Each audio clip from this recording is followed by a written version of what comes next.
Hello dear friends, very good evening. आप सभी का स्वागत है आपके अपने platform quick tricks by Sahil sir के चैनल पर। मैं आपके साथ आपका इंग्लिश का एजुकेटर लेकर के आया हूं प्रीवियस ईयर पेपर की क्लास फिर से टारगेट करते हुए एसएससी सीजीएल 2024 को।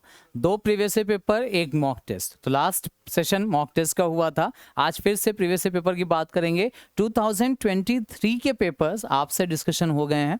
अब बात कर रहे हैं, मूव कर गए हैं हम लोग 2022 के जो सीजीएल के पेपर हुए हैं। तो आज बात होगी 1 दिसंबर 2022 शिफ्ट 3 की। शिफ्ट 1 और शिफ्ट 2 का पेपर आपसे ऑलरेडी डिस्कशन हो चुका है। आज शिफ्ट 3 की बात करने वाले हम लोग। तो फटाफट जुड़ जाइए, लाइक शेयर कर लीजिए सेशन को। शुरू करते हैं अपना सेगमेंट। फिर छोटी छोटी चीज़ें याद दिलाता चलूँ आपको, इंग्लिश का फाउंडेशन बैच ऑन है, आप सभी की हेल्प के लिए है। फाउंडेशन बैच इंग्लिश का बहुत अफोर्डेबल प्राइसेस में अवेलेबल है। सारे के सारे टॉपिक्स जो आपके एसएससी के एग्जाम में या कोई भी ऐसा एग्जाम जिसमें इंग्लिश का पोर्शन आता है, अगर आपको अटेम्प्ट करना है तो सारा का सारा सेगमेंट आपके लिए अवेलेबल है। ठीक है ना। बहुत डिटेल्ड में बेसिक से लेकर एडवांस तक सारी चीज़ें मैंने डिस्कशन की हुई हैं। आराम से आप इनको परचेज कर लीजिए और निश्चिंत होकर के पढ़ डालिए।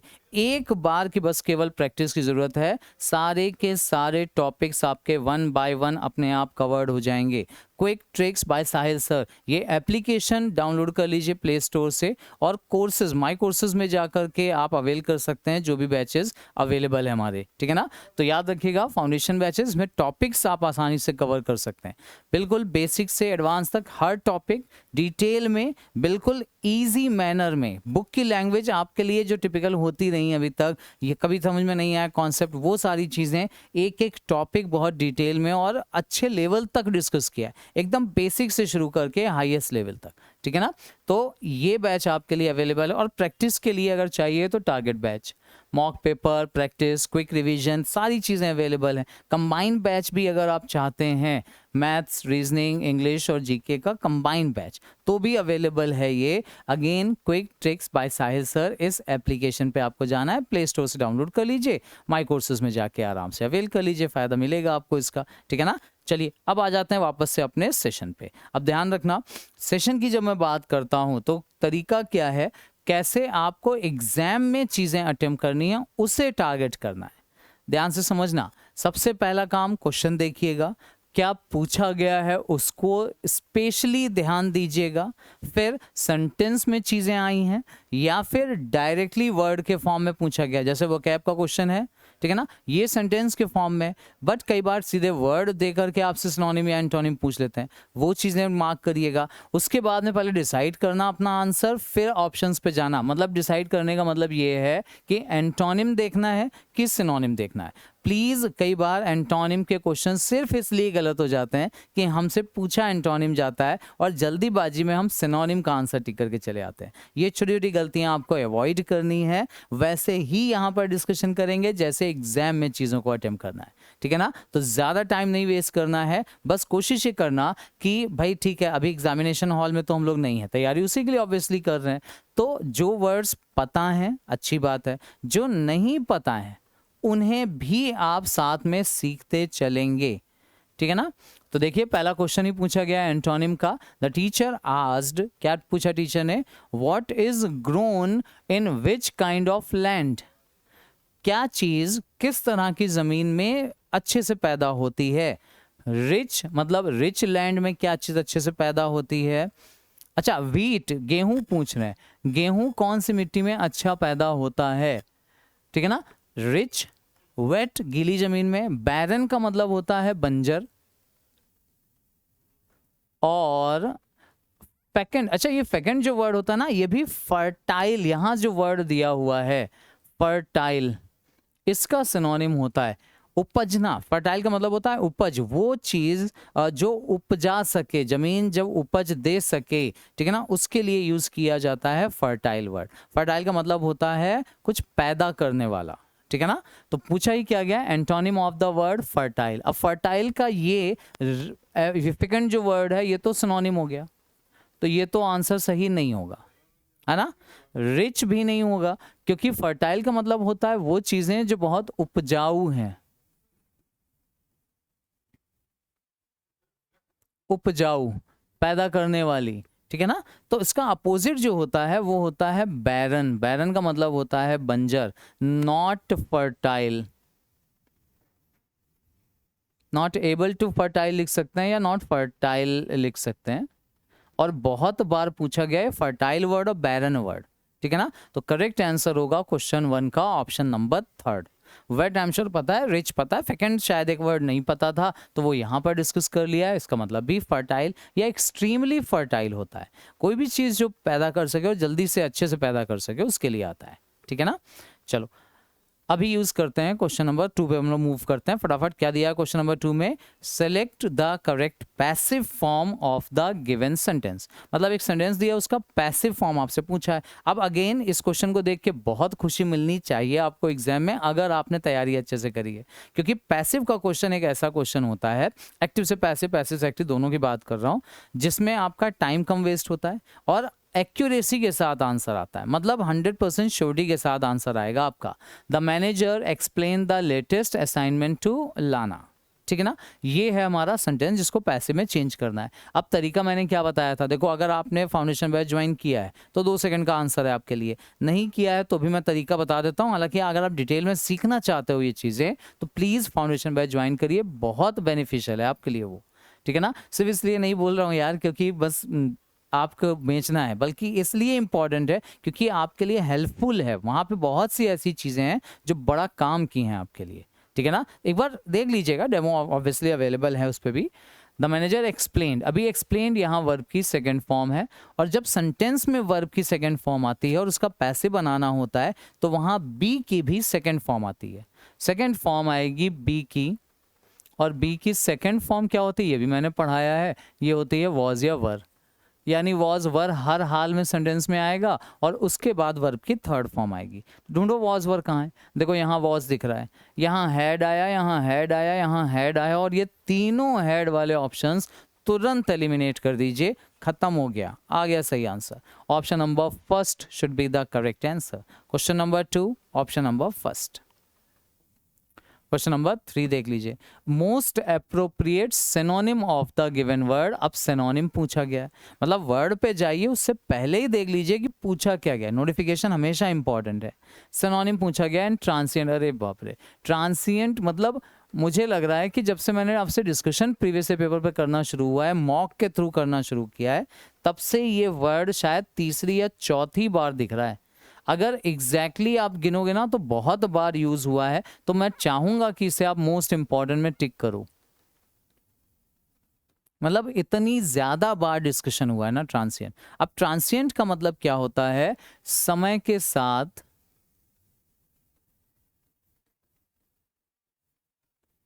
घटने वाली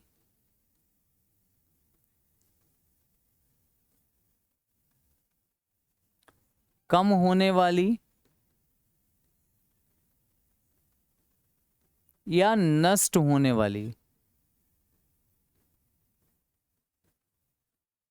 कोई भी ऐसी चीज जो समय के साथ घटती जा रही है, नष्ट हो जाएगी, मतलब वो परमानेंट नहीं है कि हमेशा के लिए रहेगी, ठीक है ना। अब सिनोनिम पूछा है और वो चीज जो घटती जा रही है, नष्ट होती जा रही है, इसमें देखो ट्रांसफॉर्म का मतलब होता है रूप बदल लेना, तो ये तो होगा नहीं सही ऑप्शन। टेम्परेरी हो सकती है। ट्रांसमिट का मतलब होता है एक जगह से दूसरी जगह पहुंचाना।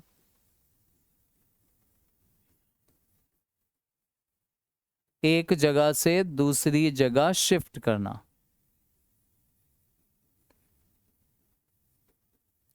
है ना। ट्रांसमिट मतलब होता है बदल जाना, ट्रांसफॉर्म की तरह से ही होता है। ट्रांसमिट मतलब एक जगह से दूसरी जगह पहुंच जाना। ट्रैप का मतलब जाल होता है। सब ऑप्शन एलिमिनेट हो गए, टेम्परेरी हो जाएगा सही आंसर। जो धीरे धीरे नष्ट हो जाती है वो ऑब्वियसली टेम्परेरी है, परमानेंट नहीं है। तो परमानेंट इसका एंटोनिम होता है ट्रांसिएंट वर्ड का, ये प्लीज आपको पता होना चाहिए। ट्रांसिएंट मतलब टेम्परेरी, ये इसका सिनोनिम है, और परमानेंट इसका एंटोनिम है, ठीक है ना। दोनों वर्ड्स मैंने बता दिए हैं, ठीक है ना। सीखते चलिए साथ साथ में। नाउ क्वेश्चन नंबर 4 पे मूव करते हैं। क्या पूछा गया? Select the direct form of the given sentence. अच्छा, डायरेक्ट इनडायरेक्ट का क्वेश्चन है, मतलब इनडायरेक्ट में दिया है, डायरेक्ट पूछा गया है। अब ये भी एलिमिनेशन से करना, ये नहीं करना कि पहले बनाओ डायरेक्ट से इनडायरेक्ट या इनडायरेक्ट डायरेक्ट फिर उसको टैली करो, इतना टाइम आपके पास नहीं होगा। क्या होगा? आस्ड है तो सेड टू सेम हो गया। देखो आस्ड पास्ट टेंस है तो पास्ट होना चाहिए, यानी सेज वाला ऑप्शन एलिमिनेटेड। प्रेजेंट वाला ऑप्शन दिया वो खत्म हो गया। अब इन ऑप्शंस पे जाते हैं। अच्छा, आई हैड बिन, अभी यहाँ हैड बिन दिया है, पास्ट परफेक्ट में बना है इनडायरेक्ट। अब पास्ट परफेक्ट इनडायरेक्ट में तब बनता है जब एक्टिव वॉइस वाला जो सेंटेंस होता है ना, वो या तो, ध्यान से सुनना, या तो प्रेजेंट परफेक्ट में हो तो पास्ट परफेक्ट में बनता है, या पास्ट इंडेफिनिट में हो तो पास्ट परफेक्ट में बनता है, और या फिर वो पहले से ही पास्ट परफेक्ट हो। तीनों टेंसेस पास्ट परफेक्ट में ले जाते हैं। फिर से सुन लीजिए, प्रेजेंट परफेक्ट ये चेंज हो करते पास्ट परफेक्ट बनता है। पास्ट इनडेफिनिट का कन्वर्जन भी पास्ट परफेक्ट में होता है, और पास्ट परफेक्ट पहले से ही चेंज नहीं होता, तो ये भी पास्ट परफेक्ट में ही रहता है ना। तो अगर पास्ट परफेक्ट में इनडायरेक्ट में दिया हुआ है ना, इनडायरेक्ट वाला सेंटेंस अगर पास्ट परफेक्ट में है तो डायरेक्ट वाला सेंटेंस इनमें से किसी एक पार्ट में होगा। अब आप ऑप्शंस पे जाइए, देखो आर प्रेजेंट का सेंटेंस है और वो भी आईएनजी फॉर्म में, तो ये वाला ऑप्शन तो एलिमिनेटेड, हटा दीजिए तुरंत।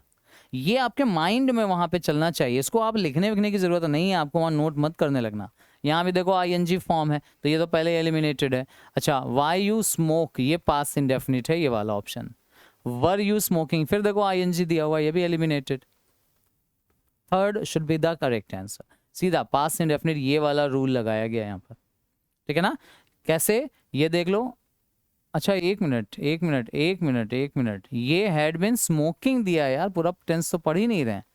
पास्ट परफेक्ट कॉन्टिन्यूस है, ओके, और पास्ट परफेक्ट कॉन्टिन्यूस भी अगर है तो प्रेजेंट परफेक्ट कॉन्टिन्यूस चेंज होता है पास्ट परफेक्ट कॉन्टिन्यूस में, पास्ट का कॉन्टिन्यूस भी बदलता है। ओके, बहुत बढ़िया। पास्ट कॉन्टिन्यूस चेंज होता है पास्ट परफेक्ट कॉन्टिन्यूस में, और पास्ट परफेक्ट कॉन्टिन्यूस भी नहीं बदलता। ओके, अब फिर से एलिमिनेशन करना पड़ेगा। सर देख लीजिए, गड़बड़ हो सकती है, जल्दी में अगर आप करोगे तो गलत हो जाएगा। हाँ, आस्ड की वजह से सेज तो नहीं होगा, ये तो पहले एलिमिनेट हो जाएगा, ये तो 100% गया, ये तो एलिमिनेटेड है। अभी हैड बिन स्मोकिंग है, ये अगर प्रेजेंट कॉन्टिन्यूस है तो ये पास्ट कॉन्टिन्यूस में जाना चाहिए था, तो ये तो नहीं होगा, ठीक है ना। प्रेजेंट कॉन्टिन्यूस का इसमें कहीं रूल नहीं है। अच्छा, were you smoking and were you smoking दोनों है। अच्छा, दिस डे है और टुडे है। अच्छा, टुडे का चेंज दैट डे में होता है, दिस डे का नहीं, दिस डे नहीं, टुडे का चेंज दैट डे में करते हैं, तो ये वाला ऑप्शन एलिमिनेटेड हो जाएगा। अच्छा, ये पास इंडेफिनिट है तो इंडेफिनिट से भी नहीं बनेगा, कॉन्टिन्यूटी होनी चाहिए। First option should be the correct answer, देखना भी गलत हो जाता। First one is the correct answer, past का कॉन्टिन्यूस है ये वाला रूल, जो पास्ट परफेक्ट कॉन्टिन्यूस में बदलेगा, ठीक है ना। First one is the correct answer for question number 4। Question number 5 की बात करें, choose the option that can substitute the underline segment correctly and complete the meaning of the sentence. Okay, जो sentence का मीनिंग कंप्लीट करे और इतने part को जो अंडरलाइन किया गया उसको रिप्लेस कर दे। अब क्या बोले, Navika is a superb and impressive child in her class. अच्छा, स्प्लेंडेड का मतलब होता है शानदार, ब्रिलियंट का मतलब भी होता है बहुत तेज, प्रखर, जिसको हम लोग हिंदी में बोलते हैं, मतलब पढ़ाई लिखाई में जो बहुत अच्छा होता है। ब्रिलियंट मतलब तेज स्टूडेंट। डैजलिंग का मतलब भी होता है शानदार, और विविड, विविड का मतलब होता है डिटेल्ड, ठीक है ना। बहुत डिटेल में, इजी वे में जो चीजें होती हैं वो विविड होती हैं। विविड मतलब एक्सप्लेन्ड, क्लियर जो चीजें होती हैं। अब आप ऑप्शन देखो, रिप्लेस करना है, स्टूडेंट की अगर बात कर रहे हैं, एज अ बच्चे की अगर बात कर रहे हैं तो बच्चा शानदार मतलब चमकता हुआ, चमकदार। डैजलिंग मतलब चकाचौंध करने वाला।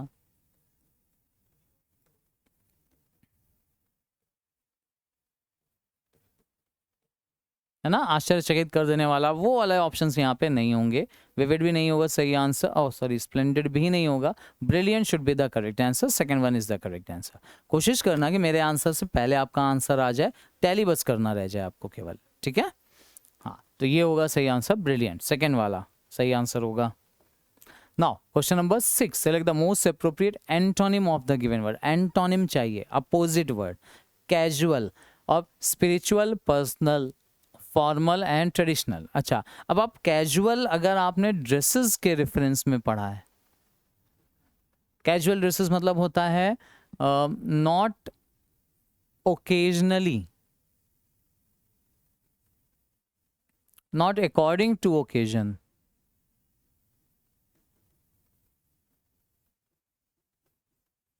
ओकेजन के अकॉर्डिंग नहीं, कोई भी बिना रूल एंड रेगुलेशन के जो मन में आ जाए वो अगर आप पहन लेते हैं, दैट इज कॉल्ड कैजुअल, ठीक है ना, ये कैजुअल होता है। तो कैजुअल का जो अपोजिट होता है, एंटोनिम चूंकि पूछा गया है ना, कैजुअल ड्रेसेस का अपोजिट होता है फॉर्मल। हाँ, फॉर्मल होगा इसका एंटोनिम। फॉर्मल का मतलब होता है according to the rules and occasion, ठीक है ना, ओकेजन के अकॉर्डिंग जो पहना जाता है वो। ट्रेडिशनल पारंपरिक होता है, जो परंपरा है उसके हिसाब से, ठीक है ना, स्पिरिचुअल आध्यात्मिक।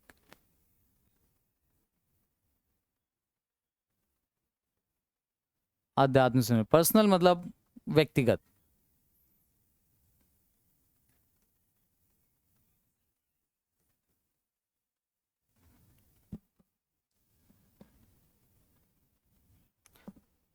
Clear. Question number 6। Now question number 7 पे आते हैं। क्या पूछा गया है? Select the appropriate option to replace the underline word with the adverb of time. अच्छा, आप एडवर्ब ऑफ टाइम से रिप्लेस करना है। Twice, often. देखो ऑफन हमारा एडवर्ब ऑफ फ्रीक्वेंसी है, ट्वाइस भी फ्रीक्वेंसी है, यस्टरडे एडवर्ब ऑफ टाइम है, हैप्पीली एडवर्ब ऑफ मैनर है। तो एक तो ये तरीका है इस क्वेश्चन को करने का, है ना। देखो दो तरीके दिखा रहा हूँ यहाँ पर।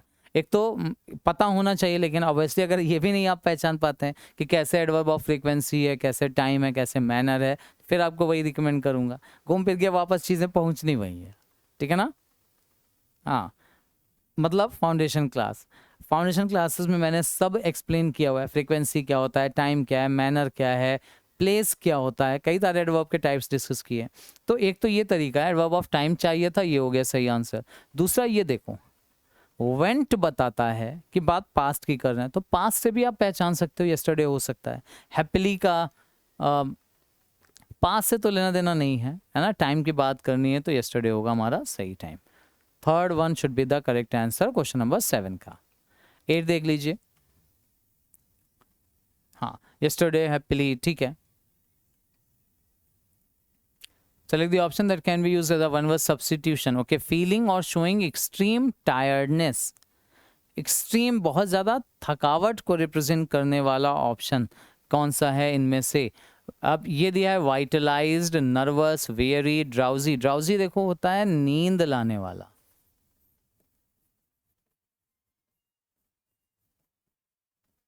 निराशा जो हो जाता है ना नींद में, वो ड्राउजी, बेहोशी को रिप्रेजेंट करने वाला ऑप्शन हो जाता है ये।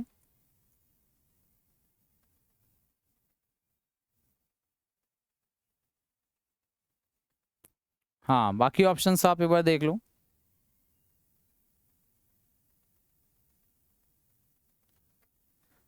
नींद लाने वाला ये वेरी हो जाता है, बहुत ज़्यादा थकाने वाला, थका हुआ।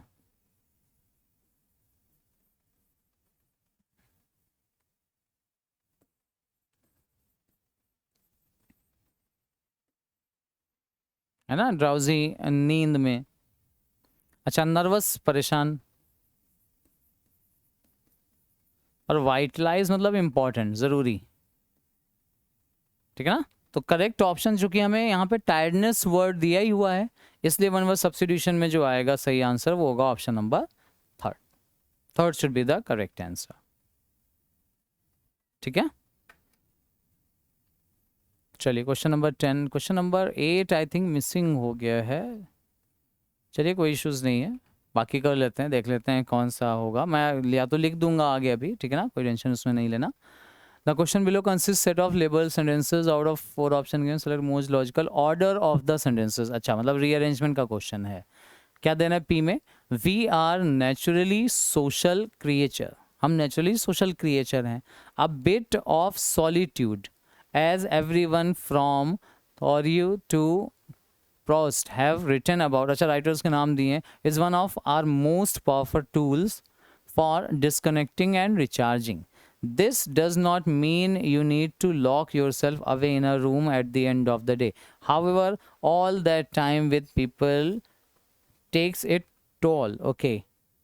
अब कुछ ऐसे वर्ड्स या सेंटेंसेस हो सकता है आपको यहाँ दिख रहा हो जो कि शायद समझ में नहीं आने वाले हैं, लेकिन अगर आप हिंट्स ढूंढोगे तो देखो, या तो पी एस क्यू पी, अच्छा आर से तो शुरू नहीं है, तो पी एस क्यू से शुरू है, तीनों ऑप्शन से, ठीक है ना। अब इनमें अगर आप जस्टिफाई करो तो देखो, however it all that time people takes it,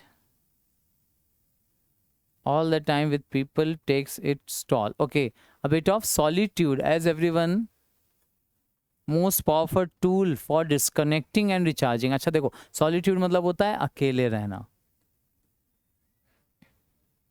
ठीक है ना। solitude मतलब होता है अकेलेपन, थोड़ा सा अकेलापन। जैसा ये फेमस राइटर्स दिए हुए, इन्होंने लिखा है one of our most powerful tools for disconnecting, लोगों से थोड़ा सा अलग होने के लिए, ठीक है ना, और रिचार्ज होने के लिए। थोड़ा सा जब आप सेपरेट रहते हो ना तो फिर से लोगों से मिलने में मज़ा आती है, ऐसा ये यहाँ पर बोलना चाह रहा है, ठीक है ना। तो सॉलिट्यूड वाला, अकेला वाला बात कर रहे हैं, तो इसका आगे ये देखो दिया है, इसका मतलब ये नहीं कि आप अपने आप को एक रूम में लॉक कर लें दिन के अंत में, ठीक है ना। तो ये आर जो पार्ट है ना, वो कहीं ना कहीं क्यू का एक हिस्सा है, क्यू आर। अब क्यू और आर कहाँ कहाँ पर आया, अगर आप ये देख लो तो यहाँ है, यहाँ है, यहाँ नहीं है, ये एलिमिनेट कर देंगे, यहाँ पर है। 3 जगह पर आपको क्यू और आर दिख रहा है। अब तीनों जगह में अगर आप शुरुआत देखो, however all that time with people takes it toll, अच्छा एस हो गया, और पी से अगर शुरू करें, we are naturally social creature, obviously शुरुआत पी से ही होनी चाहिए। देखो, हाउएवर से शुरुआत तो नहीं करेंगे, पहला तो दिया भी नहीं है सेंटेंस, तो पहला ढूंढना ही था, तो ऑब्वियसली पी से शुरू होगा, यानी एस वाला ऑप्शन ये भी खत्म हो गया। अब पी क्यू आर या P S Q R, S लगाना है, एस लास्ट में, all people takes it toll, नहीं, अ बिट ऑफ सॉलिट्यूड, हाँ, अ बिट ऑफ सॉलिट्यूड जो आएगा ना वो इसके बाद आना चाहिए। We are naturally social creature, हम नेचुरली सोशल क्रिएचर हैं, लेकिन कभी कभी क्या होता है, थोड़ा सा अकेलापन, ये भी बड़ा ज़रूरी होता है। तो क्यू बाद में आएगा, एस पहले आएगा, यानी fourth should be the correct answer question number 10 के लिए यहाँ पर, ठीक है ना। ये होगा सही आंसर, पी एस क्यू और आर वाला। 11 देख लीजिए, रीअरेंज द पार्ट, अच्छा फिर से रीअरेंजमेंट दिया हुआ है। अच्छा यहाँ पे स्टार्टिंग दी हुई है, Michelle Holding who 20 years has finally drawn curtain on commentary panel for more than, अच्छा more than के बाद देखो ये आ रहा होगा, more than 20 years. His stint behind the microphone was a member of the Sky Sports, अच्छा sky sports commentary panel, I think ये एक पेयर बनेगा। हु के बाद आप देखो हु वॉज, ये वाला ऑप्शन बनना चाहिए, यानी शुरुआत मुझे लग रहा है आर से होनी चाहिए। Who was a member of the sky sport commentary panel, है ना, फॉर मोर देन 20 years, ये वाला, हाँ ये होगा आर क्यू पी वाला, आर से शुरुआत क्यू पी वाला, यानी first one is the correct answer. देख लीजिए, जो जल्दी हो सकते हैं जल्दी निपटाइए, जिनमें थोड़ा सा टाइम लगे वहाँ दीजिए, ठीक है ना, क्योंकि कहीं से बचाएंगे कहीं ना कहीं तो लगाना पड़ेगा, इन्वेस्ट तो करना पड़ेगा ऑब्वियसली। यहाँ पे सही आंसर है, क्यू से शुरू होगा नहीं, हु कमेंट्री पैनल नहीं होगा, हु पी वाला भी नहीं होगा, हु 20 years ये भी नहीं होगा, एस वाला भी नहीं, हु हिज लाइन नहीं, R should be the correct answer, first one. Question number 12 देख लीजिए, पैसिव वॉइस में पूछा गया sentence, Robin rolled the marble through a small plastic pipe. अब rolled is the second form, और अगर ये सेकंड फॉर्म है तो ऑब्वियसली फिर से बी की सेकंड फॉर्म आएगी, यानी वॉज वर आएगा। बस वॉज वर ढूंढिए कितने में है, यहाँ है, a small plastic pipe was rolled, नहीं, रोल्ड द मार्बल्स, ये ऑब्जेक्ट है, ठीक है ना। वॉज यहाँ भी है, the marble was rolled, the marble through a plastic pipe was rolled by Robin. अच्छा,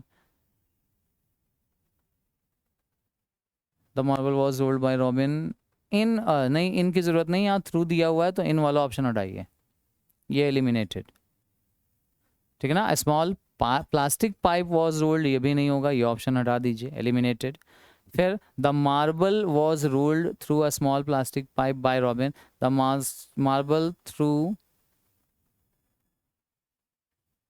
अच्छा the marble through a small plastic pipe, नहीं, through a small plastic pipe ये सेंटेंस लास्ट में था, ये स्ट्रक्चर है एक्चुअली सब्जेक्ट वर्ब और object का, इसी को बस एक्सचेंज करना, ये एज इट इज रखना चाहिए आपको लास्ट में। So the marble was rolled, okay, through a small, was rolled by robin, okay. देख लो सी और डी में से एक ऑप्शन होगा, फटाफट डिसाइड करिए कौन सा ऑप्शन सही होना चाहिए। और आई एम श्योर बस बाय का यूज अगर आपको समझ में आ जाए कि बाय कहाँ पर यूज किया गया है तो आसान हो जाएगा आपके लिए। देखो मुझे लग रहा है कि बाय अगर आप यहाँ पर रखते हो, बाय रॉबिन लास्ट में, अब marble was rolled through a small, अच्छा मार्बल थ्रू ये नहीं, इसको लास्ट में ही रखना चाहिए था, तो द मार्बल ही केवल पहले लेकर के आना चाहिए, थ्रू नहीं, नहीं मार्बल को लेके आएंगे वर्ब से पहले, the marble was rolled through, हाँ third one should be the correct answer, roll through, ठीक है, थर्ड होगा यहाँ पे सही आंसर कि मार्बल को रोल किया गया था बाय रॉबिन, ये लास्ट में होगा। Marble through a small was roll, नहीं नहीं वॉज पहले आएगा, सब्जेक्ट के बाद में वर्ब को रखेंगे, ठीक है ना, ये ध्यान रखिएगा। हटा देते हैं इसको यहाँ से, थोड़ा सा गलती कहाँ पे हुई वो देखिए समझिएगा, वर्ब की सेकंड फॉर्म दी थी तो वॉज आना चाहिए, वॉज हर जगह दिया हुआ है। अब प्लास्टिक पाइप को रोल किया नहीं गया इसलिए ये एलिमिनेट हो गया, ठीक है ना। The marble was rolled by, इन दिया हुआ है यहाँ पे इसलिए ये एलिमिनेट हो गया, इन यहाँ पे होना नहीं चाहिए था। मार्बल वॉज रोल्ड, अभी मार्बल को रोल किया गया, marble through a small plastic pipe was rolled, नहीं वॉज पाइप के लिए फिर आने लगेगा, गड़बड़ हो जाएगा, यहाँ पे सही आंसर मार्बल के साथ वॉज आना चाहिए था। नाउ 13 में क्या बोल रहे हैं, correct meaning of the given idiom, okay. Bag and baggage, कितनी बार डिस्कशन देखो हुआ, बैग एंड बैगेज इंपॉर्टेंट है, इसका मतलब होता है सारी चीजें लेकर के, विद ऑल बिलोंगिंग्स, बोरिया बिस्तर सहित, तो बर्डन के साथ नहीं होता, विदाउट एनी एम भी नहीं होता, विदाउट हैप्पीनेस भी नहीं होगा, with all of one's possessions, सारी सारी चीज़ें जो आपसे रिलेटेड हैं उनके साथ, ठीक है ना, अपना सारा सामान लेकर के, with bag and baggage, with नहीं ऑब्वियसली लगाते, बैग एंड बैगेज के साथ। 14 select the most appropriate option to fill in the blank, fill in the blank का क्वेश्चन है। It is very difficult for her, उसके लिए बड़ा मुश्किल है, to keep a secret, touch a secret, make a secret, cry a secret. देख लो idiom and phrase का भी क्वेश्चन ही हो सकता है। क्राई अ सीक्रेट नहीं होता, मेक अ सीक्रेट, सीक्रेट बनाना नहीं, सीक्रेट टच करना नहीं, सीक्रेट रखना, छुपा कर रखना बातों को, keep a secret, this should be the correct answer, मतलब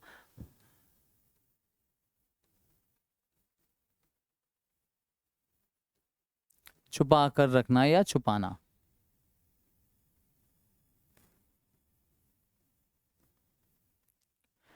कीप अ सीक्रेट मतलब छुपा नहीं पाती, सीक्रेट नहीं रख पाती चीज़ों को, ऐसा कुछ यहाँ पर बोला जा रहा है, उसके लिए बड़ा मुश्किल है किसी चीज़ को छुपा कर रखना। 14 का सही आंसर होगा ऑप्शन नंबर फर्स्ट।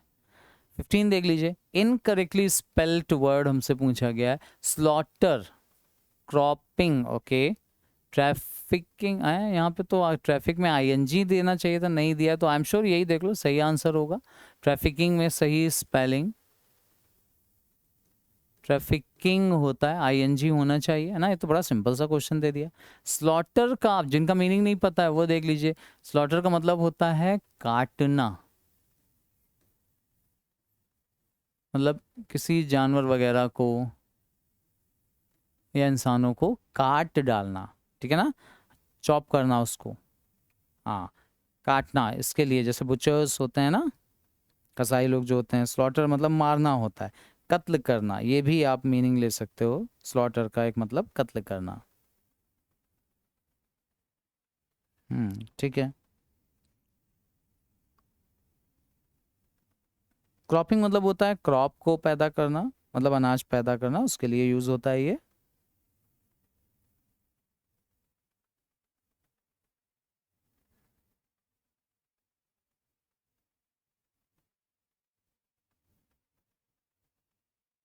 हम्म,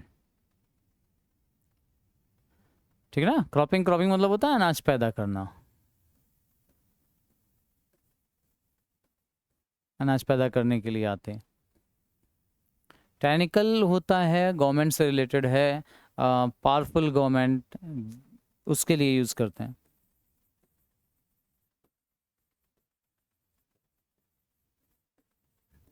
पावरफुल गवर्नमेंट को रिप्रेजेंट करता है टेक्निकल, ठीक है ना। ट्रैफिकिंग मतलब होता है मतलब इधर से उधर पहुंचाना, ठीक है ना। हाँ, ह्यूमन ट्रैफिकिंग आपने सुना होगा, तस्करी जिसको बोला जाता है।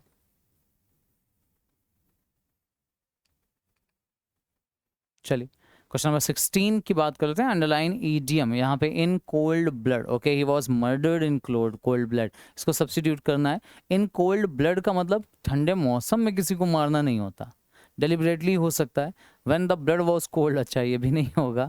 रिग्रेटफुली मतलब अफसोसजनक, अफसोस करते हुए किसी को मारना। ऑब्वियसली मर्डर किया गया तो अफसोस की बात तो नहीं होगी। डेलिबरेटली मतलब होता है जानबूझकर, इंटेंशनली, जानबूझकर, होशो हवास में इसको भी बोलते हैं, डेलिबरेटली होगा। Second one is the correct answer. 17 देख लीजिए, 17 में क्या बोल रहे हैं। Rectify the sentences by selecting the correct spelling of the underline word. ये अंडरलाइन वर्ड है, इसकी सही स्पेलिंग आपको इसमें से देखनी है। David was put off by the gleaming eyes in the dark. अच्छा, अब गेस करिए, ग्लैमिंग ये जो वर्ड यहाँ पर अंडरलाइन किया गया है, इसके लिए करेक्ट स्पेलिंग इन चारों में से क्या होगी, ये आपको पहचानना है। बताइए क्वेश्चन नंबर 17 का सही आंसर।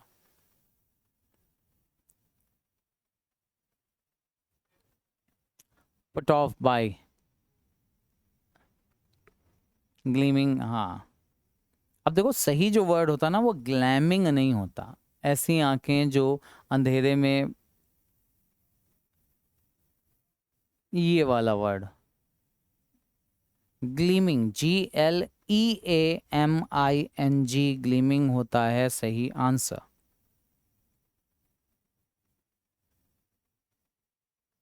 हम्म,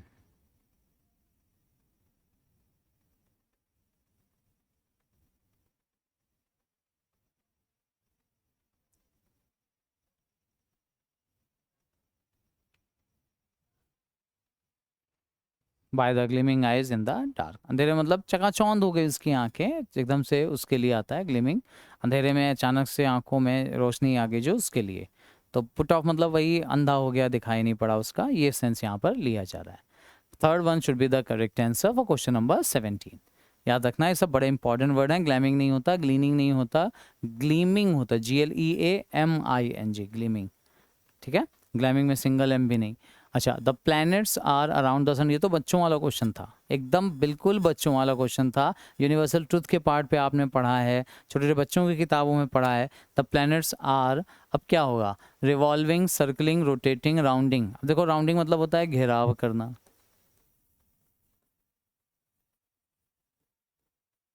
तो घेराव तो करते नहीं। सर्कल मतलब भी होता है घेरा बनाना। रिवॉल्व और रोटेट, रोटेट मतलब होता है अपनी जगह पर घूमना,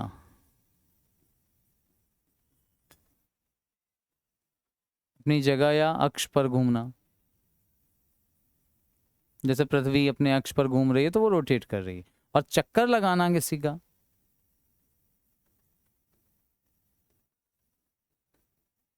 उसके लिए आता है रिवॉल्विंग। तो planets are revolving, first one should be the correct answer. देख लीजिए, समझिए, और कंफ्यूजन हो तो डिस्कस कर लीजिए। रिवॉल्विंग होगा अराउंड द सन, अराउंड का मतलब चारों तरफ की बात कर रहे हैं ना, चारों तरफ चक्कर लगा रहे हैं, तो revolving should be the correct answer. हाँ, क्लियर रखना चीज़ों को। Now, question number 19. The following sentence has been divided into part. One of them may contain an error. If you don't find any error, mark no error. A sentence जिसमें error हो सकती है। अगर कोई error नहीं मिलती है तो करेक्ट आंसर आपको नो एरर टिक करना है। The child was gazing longingly. अच्छा, लॉन्गिंगली ये बड़ा अच्छा वर्ड है, ये वर्ड बना है लॉन्ग से। अब देखो लॉन्ग का एक मतलब हमें पता है, इसका मतलब होता है लंबा, और ये word long, longer, longest degrees बनती हैं, एडजेक्टिव में यूज़ होता है ना, ये आप सबको पता भी है, इसमें कोई प्रॉब्लम भी नहीं है। लेकिन लॉन्ग का एक दूसरा मतलब भी होता है एज अ वर्ब। वर्ब का मतलब क्रिया की तरह से यूज़ करते हैं। लॉन्ग का जब वर्ब की तरह से यूज़ करते हैं तो इसका मतलब होता है किसी चीज़ के लिए मचलना, तरसना, उत्सुक होना, जिसको हम ईगर बोलते हैं ना, लालायित होना उसके लिए। हाँ, किसी चीज़ के लिए बहुत इच्छा करना। तो यहाँ पे देखो गेज का मतलब भी होता है घूरना। तो जो बच्चा था बेचारा, वो घूर रहा था किसको, टॉय को। और लॉन्गिंगली मतलब बहुत ज़्यादा इच्छा से, उसकी इच्छा थी उस खिलौने को ले लेने की, लेकिन ले नहीं रहा था, केवल देख रहा था उसको। ठीक है ना, गेज का मतलब यहाँ पे घूरना मैंने लिख दिया, हालांकि वो देखने के सेंस में ही है, बहुत उत्सुक होकर के देख रहा था। कहाँ पे गलती है इसमें, गेजिंग लॉन्गिंगली में कोई एरर है, at the toy no error, the child was. क्या लग रहा है, क्या आंसर टिक करेंगे आप अपना? बहुत इंटरेस्टिंग क्वेश्चन है, होता कम है लेकिन सही आंसर होगा नो एरर। ये सेंटेंस बिल्कुल सही है, इसमें कोई भी गलती नहीं है। सिंपल सा सेंटेंस एब्सोल्युटली करेक्ट है, कोई गलती इसमें मिस्टेक नहीं है। Now question number 20, a sentence has been given with a blank, fill in the blank का है वर्ड, कुछ ऑप्शंस आपको दिए हुए हैं, चूज करना है correct alternative. If you are the one who is planning to lose weight, अगर आप लूज वेट करना प्लान कर रहे हो, remember to keep your snacking. Snacking का मतलब होता है स्नैक्स खाना, जो तली हुई चीज़ें आप खाते हो, उसको क्या करना पड़ेगा आपको, आउट गोइंग मतलब जारी रखना, जारी रखना पड़ेगा। प्रेजुडाइज बायस्ड होना, भेदभाव करना। अनकंट्रोल्ड मतलब कंट्रोल से बाहर रखना। मॉडरेट का मतलब होता है लिमिट में, ना ज़्यादा ना कम। ऑब्वियसली अगर आपको वेट लॉस करना है, वेट लूज करना है, तो फिर आपको अपने खाने पीने की जो चीज़ें हैं उन पे कंट्रोल रखना पड़ेगा। अनकंट्रोल नहीं, कंट्रोल, मॉडरेट रखना पड़ेगा, ना ज़्यादा ना कम, एवरेज रखना पड़ेगा। ये भी होता है, एवरेज में रखना पड़ेगा, ना बहुत ज़्यादा करना पड़ेगा ना कम करिए, एवरेज में रखिए इसको। ठीक है, 20 क्वेश्चंस ये जो थे हमारे, जो डिफरेंट अलग अलग पोर्शन पूछे गए थे, अलग अलग सेगमेंट से आए थे, कुछ फिल इन द ब्लैंक, कुछ phrase replacement, antonym, synonym, idiom phrase, one word substitution, है ना, रीअरेंजमेंट का पोर्शन। इनके बाद अब जो नंबर आता है वो होता है कॉम्प्रहेंशन का। 21 से 25 5 क्वेश्चंस बल्क में मिलते हैं आंसर्स। यहाँ पे पैसेज पूछा गया है, ब्लैंक आया है, इसका मतलब ये पोर्शन क्लोज टेस्ट का है। कई बार क्लोज टेस्ट की जगह पैसेज दे सकते हैं, ठीक है ना, बट प्रेफरेंस आजकल क्लोज टेस्ट को ही दी जा रही है। यहाँ देखिए क्या है, छोटा सा पैसेज है, बहुत ज़्यादा टिपिकल नहीं है, लेकिन एक बार पढ़ना है थोड़ा ध्यान से और रिलेट करना है।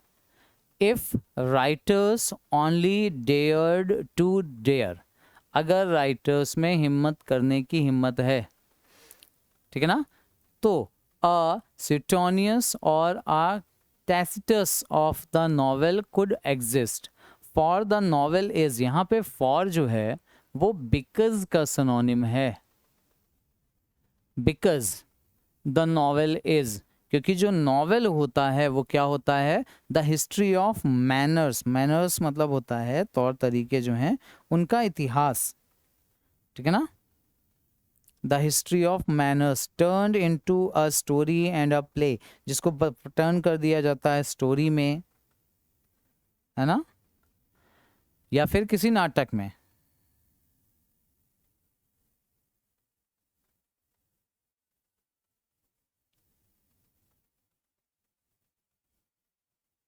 हम्म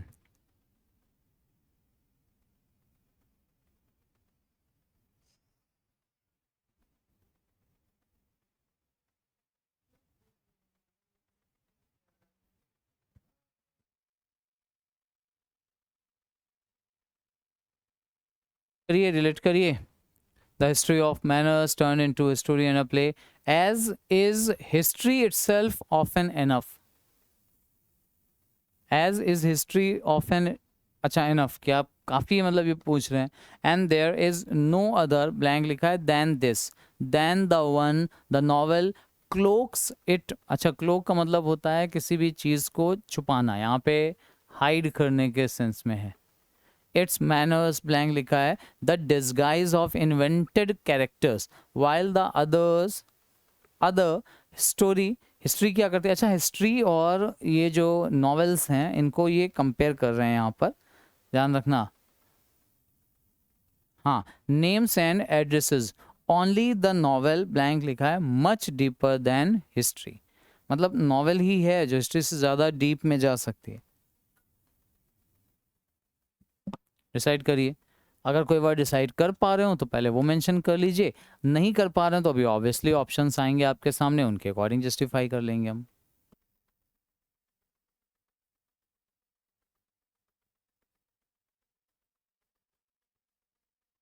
रेडी हैं ऑप्शंस के लिए? तो बताइए, फिर ऑप्शंस के साथ डिस्कशन करते हैं, देख लेते हैं क्या क्या ऑप्शंस हैं। चलिए भाई, पहला ऑप्शन दिया हुआ है यहाँ पर इफ, हाँ राइटर्स, जस्टिफाई करिए। ओनली डेयर टू डेयर, अब ये जो वर्ड यूज़ किया गया है किसी राइटर के लिए ही, या वैसे ये जो टैसिटस वर्ड है ये ग्रीक में एक फैमिली का सरनेम है उसको रिप्रेजेंट करने के लिए, या फैमिली ग्रीक की फैमिली को रिप्रेजेंट करने के लिए आता है। Of a novel could exist, अगर हिम्मत है तो मतलब ये सारी चीज़ें हो सकती हैं नॉवल में। For the novel is optionally the history of manners, needlessly the history of manners, essentially the history of manners, unnecessarily नहीं। for the novel is, क्योंकि novel is history of manners है, obviously है। needlessly मतलब ज़रूरत नहीं है, optionally ये भी नहीं होगा, unnecessarily बिना ज़रूरत के history of नहीं, essentially होगा correct answer. essentially the history of manners, novel is essentially the history of manners turned into a story and a play। हाँ, ये हिस्ट्री की का ही तौर तरीके हैं जिनको एक स्टोरी के फॉर्म में लिख दिया गया है नॉवेल्स में। नॉवेल्स और कुछ नहीं होती, हिस्ट्री होती है मैनर्स की, जिसको एक स्टोरी या एक प्ले में कन्वर्ट किया जाता है। As is history history itself often enough, जो कि खुद ही हिस्ट्री, हाँ खुद में ही काफ़ी होती है। अच्छा, and there is no other, अच्छा ब्लैंक लिखा हुआ है, नो अदर, ऑप्शंस देख लीजिए यहाँ पर है। And there is no other difference than this, pragmatism sample than this, matter no other matter, no other difference, no other sample। क्या लग रहा है सही आंसर? डिसाइड करना है आपको। कोई बहुत ज़्यादा है ना, हिस्ट्री ऑफन एनफ है, कोई बहुत ज़्यादा, I think no other matter तो नहीं होगा, no other matter than this, no other. Pragmatism मतलब होता है, प्राग्मेटिक मतलब प्राचीन, प्राचीन पुरातत्व, प्राग्मेटिक पुरातत्व वाले में आप ले सकते हो। प्राग्मेटिक वही जो आदिकाल वाली चीज़ें होती है ना, बहुत पुरानी, ओल्ड, एंशियंट।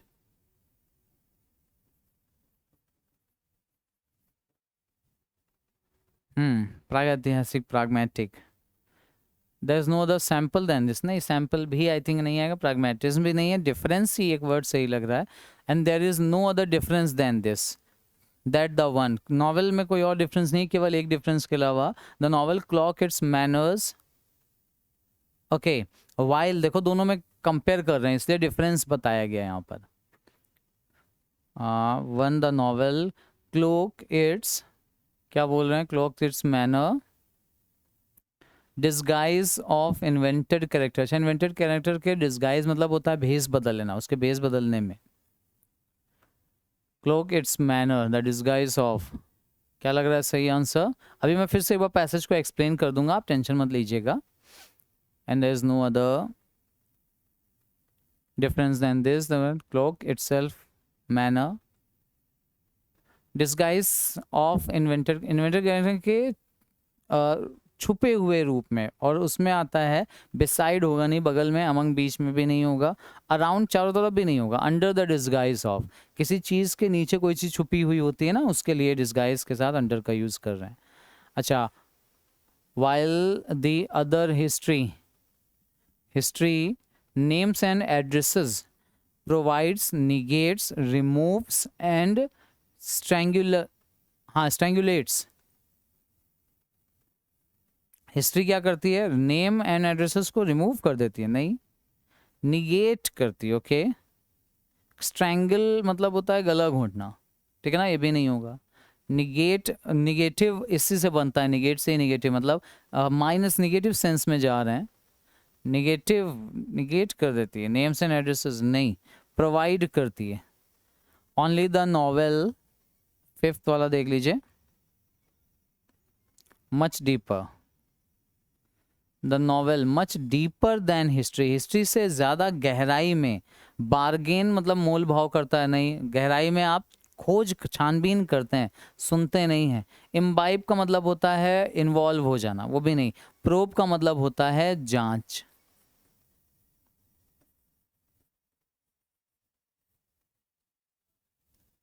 ठीक है, अब फिर से एक बार मैं सारे ऑप्शंस के थ्रू यहाँ पर इस पैसेज को एक बार एक्सप्लेन कर देता हूँ, ठीक है ना। आपको हो सकता है पैसेज अभी कम समझ में आया हो, एक बार ऑप्शंस मैं यहाँ पर जो ब्लैंक दिए हैं उसमें लिख भी देता हूँ, ठीक है ना। जैसे फिफ्थ में ऑप्शन था हमारा प्रोब, फोर्थ में ऑप्शन था प्रोवाइड्स, यहाँ था under, and there is no other difference था यहाँ पर। Novel is the history of manners, क्या था, एसेंशियली था।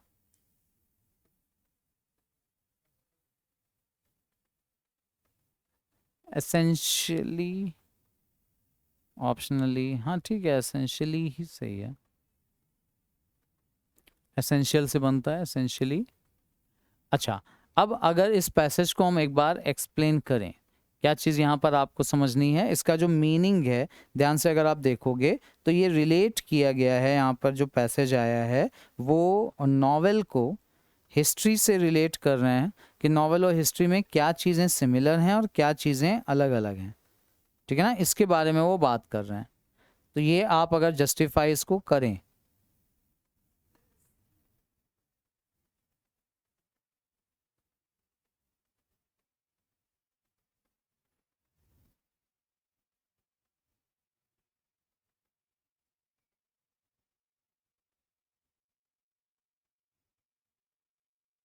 हम्म,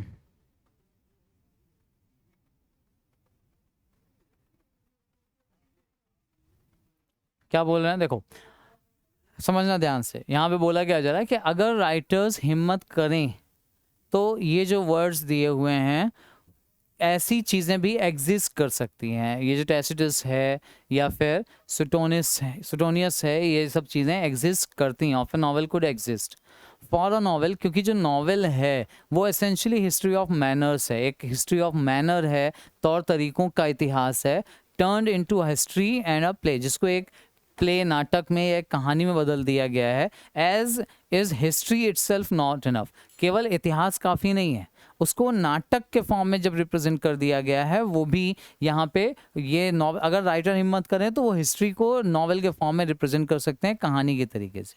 एंड देयर इज, और कोई बहुत ज़्यादा डिफरेंस भी नहीं है नॉवल में। Cloak its manner the under the disguise of invented character, बस नॉवल में क्या होता है, इन्वेंटेड कैरेक्टर्स होते हैं, कुछ कैरेक्टर्स इन्वेंट किए जाते हैं, बनाए जाते हैं, गढ़े जाते हैं, उनके अंडर में, उनको छुपा करके, मतलब उनके थ्रू कोई बात कही जाती है। वाइल द अदर हिस्ट्री क्या होती है, खुद नाम और एड्रेस दे देती है। यहाँ पे क्या होता है नॉवेल में, आप उनको एक सिंबॉलिक फॉर्म में लेके रिप्रेजेंट करते हैं। सिंबॉलिक फॉर्म में रिप्रेजेंट करने के साथ साथ में कुछ हिडन चीज़ें बताते हैं, जबकि हिस्ट्री जो होती है वो नेम एंड एड्रेस को रिप्रेजेंट कर देती है। नॉवेल जो होता है वो हिस्ट्री से ज़्यादा गहराई तक जाता है, क्योंकि यहाँ सामने रहती हैं चीज़ें, वहाँ हिडन रहती हैं जिनको खोद कर निकाला जाता है, जांच करी जाती है। प्रोब का मतलब इन्वेस्टिगेशन होता है, ठीक है ना। ऐसा कुछ यहाँ पर पैसेज का ये सेंस निकल रहा है। इसको अगर आप ध्यान से थोड़ा सा समझ पाए, कुछ ऑप्शंस ऐसे हैं जिनके थ्रू इस पैसेज को आसानी से गेस किया जा सकता था। अदरवाइज मीनिंग निकालने में यहाँ थोड़ी सी जो लैंग्वेज है ना, वो लिटरेचर वाली लैंग्वेज यूज़ करी गई, इसलिए थोड़ा सा प्रॉब्लम हो रही है, ठीक है ना। बट ध्यान रखना, इसको आपके लिए कोशिश करिए थोड़ा सा आसान करने की इसको। आई होप चीज़ें समझ में आई होंगी। ये हमारे आज के 25 क्वेश्चंस देख लीजिए। किसी में भी अगर कोई कन्फ्यूजन हो तो आप उस वर्ड को डिस्कशन मेरे से कर लीजिएगा, ठीक है ना। कमेंट सेक्शन में आप बिल्कुल मेंशन कर सकते हो कि सर इस क्वेश्चन नंबर में ये प्रॉब्लम है, इसको बता दीजिए। मैं वहीं पे रिप्लाई भी आपको कर दिया करूंगा, ठीक है ना। तो चलिए कंटिन्यू रखेंगे इसी सेगमेंट को। मिलेंगे एक और प्रीवियस ईयर पेपर के साथ अपने अगले वीडियो में। तब तक के लिए keep practising. All the very best आप सभी के एग्जाम्स के लिए। थैंक यू वेरी मच जुड़ने के लिए। लाइक शेयर प्लीज़ कर लीजिएगा, सब्सक्राइब कर लीजिएगा चैनल, और नोटिफिकेशन ऑन कर लीजिएगा ताकि जो डिटेल्स आपको हैं वो टाइमली मिलते रहें, अपडेटेड आप रहो, ठीक है ना। मिलेंगे एक और प्रीवियस ईयर पेपर के साथ तैयारी को अंतिम रूप देने के लिए। Thank you very much, take care and all the best.